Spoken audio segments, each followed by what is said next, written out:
네, 외교부가 지난 2015년 위안부 합의 과정에서 윤미향 의원에게 그 내용을 미리 공유했다는 사실을 뒷받침할 만한 문건이 공개됐습니다. 2년 전엔 이용수 할머니의 폭로로 논란이 재점화하기도 했습니다만은 변호사 단체가 소송을 통해 외교부에서 면담 기록을 넘겨받았습니다. 김다연 기자의 보도입니다. 지난 2015년 12월 28일 10억엔 보상을 골자로 맺어진 한일 위안부 합의는 피해자 할머니들의 의견이 제대로 반영되지 않았다는 비판을 받았습니다. 정면에 나서 협상 결과에 실망을 나타낸 건 정대협 대표였던 윤미향 의원이었습니다.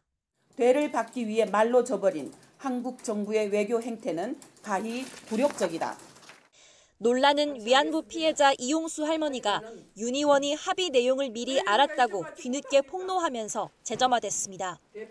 이 할머니는 윤 의원이 외교부로부터 사전 설명을 듣고도 정작 피해 당사자한테는 전달하지 않았다고 주장했습니다. 10억 앵이 일본서 들어오는데 그 대표만 알고 대표가 알아가지고 그러면 외교통상부도 죄가 있습니다. 비판 여론이 거세지자 윤 의원은 소녀상 이전 등 민감한 내용에 대해선 전혀 공유받지 못했다고 주장했고 외교부도 구체적인 내용까지 알리진 않았다고 거들었습니다. 보고서 내용을 읽어보시면 구체적으로 알려주지 않았다라는 그런 구절도 있고요. 피해자의 의견을 수렴하지 않았다 하는 그런 구절도 있습니다. 하지만 외교부를 상대로 소송을 내 이긴 변호사 단체가 공개한 면담 기록에는 윤 의원과 외교부가 합의 발표 하루 전날까지 만나 내밀한 주제에 대한 이야기를 나눈 거로 돼 있습니다. 문건엔 지난 2015년 3월 9일 외교부 동북아 국장이 정대협의 요청으로 윤 의원을 만나 한일 협의 동향과 위안부 피해 사망자 보상 등에 대한 의견을 교환했다는 내용이 담겨 있습니다.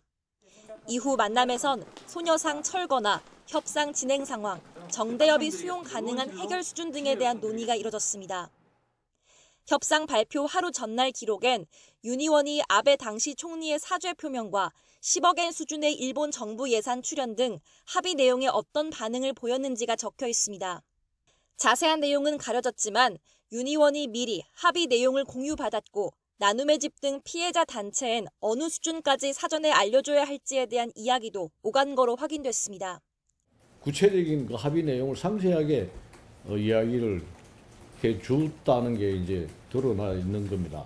이분이 왜 그런 허위의 이야기를 하고 다녔는지 알 수가 없는데 문건이 공개되자 윤 의원 측은 공개된 날짜 외에도 여러 차례 만났고 최종 합의 내용은 알지 못했다는 기존 입장을 되풀이했습니다.